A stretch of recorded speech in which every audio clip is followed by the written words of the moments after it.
সাহারি ও ইফতারের কোনো দোয়া আছে কি? এটি কি বাংলায় পড়া যাবে? রোজার নিয়ত কোনটি বা কিভাবে করব? নিয়ত পড়া কি রোজা রাখার জন্য জরুরি? রমাজানে কখন দোয়া করলে দোয়া কবুল হয়? ইফতারের আমরা দোয়ার কথা জানি ভাই। ইফতারের একটা কমন দোয়ার কথা আমরা জানি, আরেকটা দোয়া আছে আনকমন, যেটা আমরা জানি না। দুইটা দোয়া আমি বলছি। এক নম্বর হলো ইফতারের দোয়া, যেটা কমন আমরা জানি, সেটা হলো আল্লাহুম্মা লাকা সুমতু আলা রিজকিকা আফতারতু। এই দোয়ার অর্থ হলো, হে আল্লাহ, আপনার জন্য আমি সিয়াম সাধনা করেছি, রোজা রেখেছি, আর আপনার উদ্দেশ্যেই আমি ইফতার করেছি, অর্থাৎ আপনার নির্দেশের পালনার্থে আমি ইফতার করেছি। এই যে আল্লাহুম্মা লাকা সুমতু আলা রিজকিকা আফতারতু, এটা ইফতারের একটা দোয়া। আরেকটা দোয়া হলো যাহাবা যামা ওয়াবতাল্লাতিল উরুক ওয়া সাবাতাল আজরু ইনশাআল্লাহ।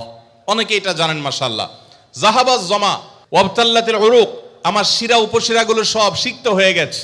ওয়া সাবাতাল আজরু ইনশাআল্লাহ, এবং আল্লাহ চাহেন তো এই রোজার বিনিময় আমার জন্য অবধারিত হয়ে গেছে। এই যে দোয়া ইফতারের, এটা কি ইফতারের আগে করবেন, না মাঝখানে করবেন, না শেষে করবেন? কি বলেন, ইফতারের আগে না শেষে? যারা যারা আগের পক্ষে তারা হাত তোলেন। মাশাআল্লাহ, বহু লোক। ভাইরা আমার, এই দোয়া ইফতারের পরে করবেন, আগে না। অনেকেই এই ভুলটা জানেন। অনেকে মনে করেন যে আগেই করতে হয়, আগে না। ইফতারের দোয়া কখন করবেন? ইফতারের শব্দের অর্থের দিকে খেয়াল করলে তো দেখতে পারেন, পিপাসা দূর হয়ে গেছে, শিরা উপশিরা সিক্ত হয়ে গেছে, এটা কি ইফতারের আগে হয় না পরে হয়? তাহলে আল্লাহুম্মা লাকা সুমতু আলা রিজকিকা আফতারতু, আল্লাহ তোমার জন্য রোজা রাখলাম, তোমার রিজিক দিয়ে ইফতার করলাম, এটা কি আগে না পরে? পরে। অতএব এটা ইফতারের পর। তাহলে ইফতারের শুরুতে কি পড়বেন? বিসমিল্লাহ। বিসমিল্লাহ বলে যে কোনো খাবার খান, ইফতারও খাবেন। ইফতার খেয়ে ফেলছেন, 2-4 লোকমা খেয়েছেন, একটু পানি খেজুর খেয়েছেন, তারপরে দোয়া পড়তে পারেন। আর চাইলে একদম শেষ করেও পড়তে পারেন। আর এটা নিজের ভাষায় পড়লে হয়ে যাবে, কিন্তু সুন্নাত হবে, বেশি উত্তম হবে নবীজির ভাষায় পড়তে পারলে, সরাসরি আরবি টেক্সটটা পড়তে পারলে। আল্লাহ আমাদেরকে তৌফিক দান করুন। রোজার নিয়ত কোনটি বা কিভাবে করব? নিয়ত পড়া কি রোজা রাখার জন্য জরুরি? নিয়ত তো সমস্ত ইবাদতের জন্য জরুরি, কিন্তু নিয়ত করা জরুরি, নিয়ত বলা জরুরি না। নিয়ত করা এক জিনিস, আর নিয়ত বলা আরেক জিনিস। মুখে নিয়ত বলে আর অন্তরে নিয়ত করে। অন্তরে নিয়ত করে আর মুখে নিয়ত বলে। ইবাদতের মধ্যে নিয়ত করা ফরজ। রোজার জন্য নিয়ত ফরজ, নামাজের জন্য নিয়ত ফরজ, কিন্তু নিয়ত বলাটা ফরজ বা সুন্নত কোনোটাই না। আমরা যে রোজার নিয়ত শুনছি, নাওয়াইতু আন আসুমা গাদান, আছে না? বিভিন্ন আপনার ক্যালেন্ডারেও লেখা থাকে, ভিত্তিহীন। নবী করিম সাল্লাল্লাহু আলাইহি সাল্লামের কোন জয়ীফ জাল হাদিসেও এরকম রোজার কোন নিয়তের কথা কোথাও বর্ণিত হয় নাই। ইসলামের নামে নকল আমল করলে সওয়াব হবে না গুনাহ হবে? খবরদার। এই জন্য আমরা মেহেরবানি করে, আমি কি জন্য ভোর রাতে উঠছি? সারি খেতে উঠছি। সারি খেতে উঠছি মানে কালকে রোজা রাখবো, এটাই তো আমার নিয়ত। মনের ইচ্ছা আছে, ইন্টেনশন আছে, এটাই নিয়ত। মুখে আলাদা নিয়তের উচ্চারণ দরকার নাই। একজন রোজাদারের জন্য রমজানের প্রতিটি দিনের আমলের রুটিন কি হবে? কিভাবে সে তার রোজা কাটাবে? মাশাআল্লাহ, আমাদের একটা নতুন বই বের হয়েছে এবার, সেটা হলো মাহে রমাদানের 27 আমল। এই যে বইটা একটা হাতের সামনেও আছে, মাশাআল্লাহ। এটা মূলত আমাদের একটা বক্তব্যের নির্যাস। এর আগে সোনাইমুড়িতে একটা বক্তব্যে আমরা মাহে রমজানের উপরে একটা গবেষণা করে 27টা আমল কোরআনের আলোকে বের করেছি, সেটা উপস্থাপন করেছি, পরে এটাকে বই আকারে আনা হয়েছে। এখানে রমজানে আপনি কি কি করবেন তার সবগুলোর তালিকা দেওয়া আছে। অতএব এটার আলোকে আপনি আমল করতে পারেন। চাইলে ভিডিও বক্তব্যটা শুনে নিতে পারেন। একবার সকাল থেকে রাত পর্যন্ত একটা সুনির্দিষ্ট রুটিনের মধ্য দিয়ে কাটাবেন।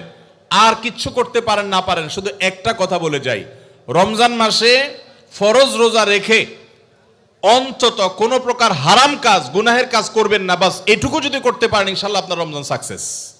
চেষ্টা করা যাবে না ইনশাল্লাহ? একটা কাজ যদি করতে পারেন, আপনার রমজান ইনশাল্লাহ সফল। সেটা হলো ফরজ রোজা রাখলেন, 5 ওয়াক্ত নামাজ তো ফরজ পড়বেনই, ফরজ কাজগুলো করলেন, আর গুনাহ থেকে বেঁচে থাকলেন। কোনো হারাম কাজ করলেন না, ঝগড়াঝাটি করলেন না, মিথ্যা বললেন না, চগলখড়ি করলেন না, গীবত করলেন না, কাউকে ঠকাইলেন না, 2 নম্বর কাজ করলেন না। এই গুনাহমুক্ত যদি রমজান কাটাইতে পারেন, আপনার রমাদান সাধনা সার্থক ইনশাআল্লাহ। আল্লাহ তৌফিক দান করুন। রমাজানে কখন দোয়া করলে দোয়া কবুল হয়? রমাদানে কি দোয়া কবুলের আলাদা কোনো সময় আছে কিনা? রমাদানে কখন দোয়া করলে দোয়া কবুল হয় ভাইরা? নবী সাল্লাল্লাহু আলাইহি সাল্লাম বলেছেন, সালাতুন লা তুরাদ্দু দাওয়াতুহুম, তিন ব্যক্তির দোয়া ফেরত দেওয়া হয় না। এর ভিতরে এক ব্যক্তি হলেন ওই ব্যক্তি যেই ব্যক্তিকে আল্লাহ তাআলা রোজা রাখার তৌফিক দিয়েছেন। আস-সাইমু হাত্তা ইফতির, ইফতার রাখ পর্যন্ত রোজাদারের দোয়া কবুল হয়। কিন্তু স্পেশালি ইফতারের আগের টাইমটা দোয়া কবুল হয়, যে টাইমে আমরা ছোলা মুড়ি মিশানোতে ব্যস্ত থাকি, ওই টাইমটাতে দোয়া কবুল হয়। এই জন্য ছোলা মুড়ি যা মেশানো দরকার আগে মিশায়া সূর্য ডুবার আগে 10-15টা মিনিট মনোযোগ দিয়ে দোয়া করবেন ইনশাআল্লাহ। রমাদানে কিভাবে আল্লাহর কাছ থেকে ক্ষমা পাবো? গুনাহ মাফের সবচেয়ে বড় মাধ্যম কি? কিভাবে ক্ষমা চাইলে সব মাফ হয়? মেহেরবানি করে জানাবেন। ভাইরা আমার, ক্ষমা চাওয়ার জন্য আল্লাহর কাছে অনুতপ্ত হতে হবে যে আল্লাহ যত গুনাহ করেছি আপনি মাফ করে দেন। তওবা করতে হবে, লজ্জিত হইতে হবে, অনুতপ্ত হইতে হবে। এরপরে কায়মন বাক্যে অন্তঃস্থল থেকে আল্লাহর কাছে দোয়া করতে হবে মাফ পাওয়ার জন্য। এবং বিশেষ করে সাহারির সময়, ভোর রাত, দোয়া কবুলের সময়গুলো বিশেষ করে দোয়া করে ক্ষমা চাইতে হবে, ক্ষমা নিতে হবে। ইফতারের আগ মুহূর্ত এটা দোয়া কবুলের সময়, অতএব সেই মুহূর্তটা বিশেষভাবে দোয়া কবুল করতে হবে। দোয়া কবুলের যে শর্তগুলো আছে, হালাল উপার্জন, কায়মন বাক্যে দোয়া করা, মনোযোগের সাথে দোয়া করা, চোখের পানি ফেলে দোয়া করা, সেগুলো করলে আশা করা যে আল্লাহ তাআলা ক্ষমার দোয়াও কবুল করবেন। রমাদানে কখন দোয়া করলে দোয়া কবুল হয়? রমাদানে কি দোয়া কবুলের আলাদা কোনো সময় আছে কিনা? রমাদানে কখন দোয়া করলে দোয়া কবুল হয় ভাইরা? নবী সাল্লাল্লাহু আলাইহি সাল্লাম বলেছেন, সালাতুন লা তুরাদ্দু দাওয়াতুহুম, তিন ব্যক্তির দোয়া ফেরত দেওয়া হয় না। এর ভিতরে এক ব্যক্তি হলেন ওই ব্যক্তি যেই ব্যক্তিকে আল্লাহ তাআলা রোজা রাখার তৌফিক দিয়েছেন। আস-সাইমু হাত্তা ইফতির, ইফতার রাখ পর্যন্ত রোজাদারের দোয়া কবুল হয়। কিন্তু স্পেশালি ইফতারের আগের টাইমটা দোয়া কবুল হয়, যে টাইমে আমরা ছোলা মুড়ি মিশানোতে ব্যস্ত থাকি, ওই টাইমটাতে দোয়া কবুল হয়।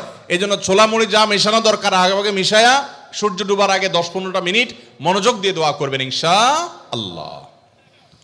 রমাদানে কিভাবে আল্লাহর কাছ থেকে ক্ষমা পাবো? গুনাহ মাফের সবচেয়ে বড় মাধ্যম কি? কিভাবে ক্ষমা চাইলে সব মাফ হয়? মেহেরবানি করে জানাবেন। ভাইরা আমার, ক্ষমা চাওয়ার জন্য আল্লাহর কাছে অনুতপ্ত হতে হবে যে আল্লাহ যত গুনাহ করেছি আপনি মাফ করে দেন। তওবা করতে হবে, লজ্জিত হইতে হবে, অনুতপ্ত হইতে হবে। এরপরে কায়মন বাক্যে অন্তঃস্থল থেকে আল্লাহর কাছে দোয়া করতে হবে মাফ পাওয়ার জন্য। এবং বিশেষ করে সাহারির সময়, ভোর রাত, দোয়া কবুলের সময়গুলো বিশেষ করে দোয়া করে ক্ষমা চাইতে হবে, ক্ষমা নিতে হবে। ইফতারের আগ মুহূর্ত এটা দোয়া কবুলের সময়, অতএব সেই মুহূর্তটা বিশেষভাবে দোয়া কবুল করতে হবে।